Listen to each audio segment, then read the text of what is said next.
I designed a D&D party from written details to final illustration. In this video, I'll be discussing my design process and some of my recollections. I'm not applying an official character design process in a professional setting, but rather this is a process that worked best for me at the moment with, of course, some room for improvement. In this fantastical setting, 4 adventurers meet when trying to stop a rampaging circus animal. They are Adira, the tiefling blood hunter, Clover, the halfling ranger, Marcus, the human paladin, and Kai, the human sorcerer. Marcus and Kai's sections will be slightly shorter than the others since the players had existing characters in mind for their concepts, but I'll still walk through the general process with them as well.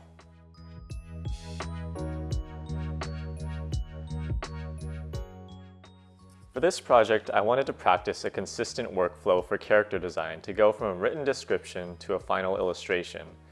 First of all, I would want to gather as many written details as I could about the character.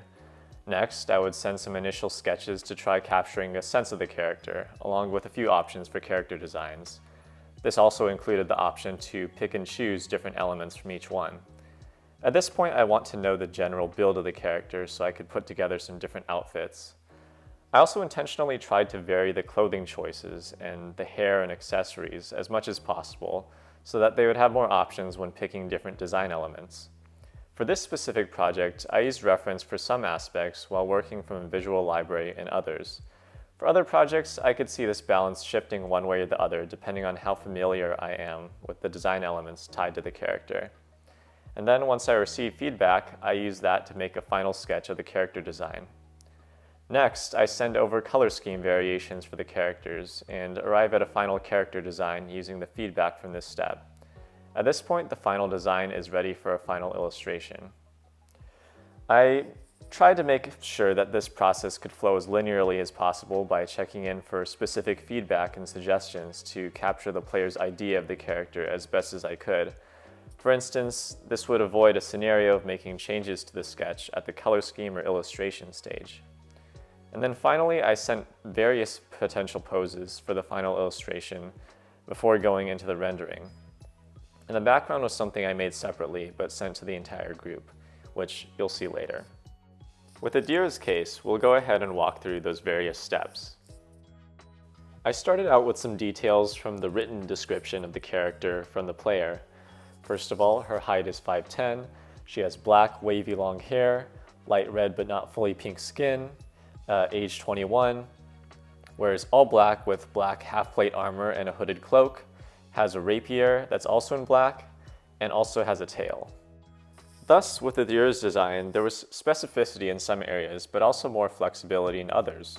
For instance, there were a lot of different options for her horn design, plate armor design, tail design, sword design, and other aspects of her outfit, so I made sure to include different design options for each of the 3 choices.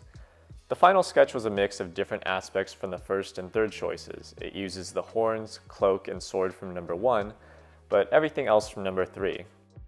When determining the color scheme options, it was a bit of a challenge since her character description mentions that she wears all black.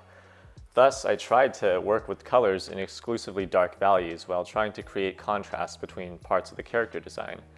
For me, I felt that only one of the options was really a viable character design since the values blended together on the other one and produced less clarity. In the future, I think I would have wanted to include another option that could also function as an effective character design.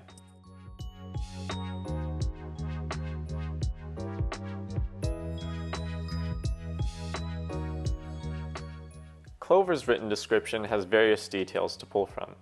She's 3'4", has mahogany brown hair that lightens to light brown at the ends, which is braided, light but tan skin, hazel eyes, a mischievous, smiley round face, build between skinny and big, with some scars and a birthmark on her inside ankle, and studded leather clothes with dark greens and browns befitting a ranger.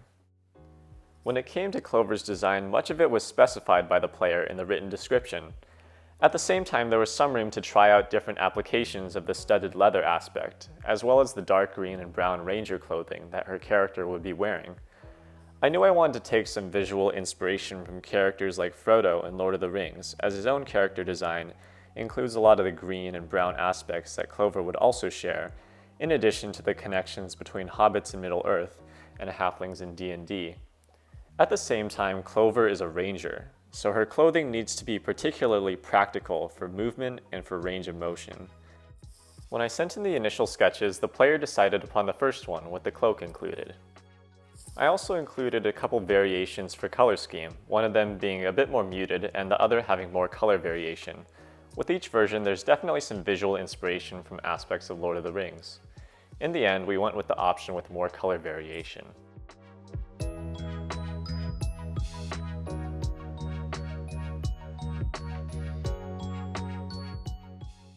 For this character, the player had pictured Garen from League of Legends, which meant that at a core level, he needed to be stocky, wear large pauldrons, which hopefully that's the correct term, on his shoulders, and use a large sword. Outside of that, there was more potential for variation in the other details.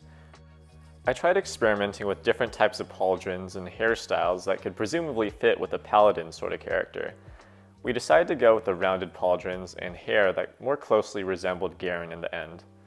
Also, some of the color scheme options kind of resemble Laios from Dungeon Meshi. The player preferred a white and gold color scheme for the armor, so we went with that for the final design.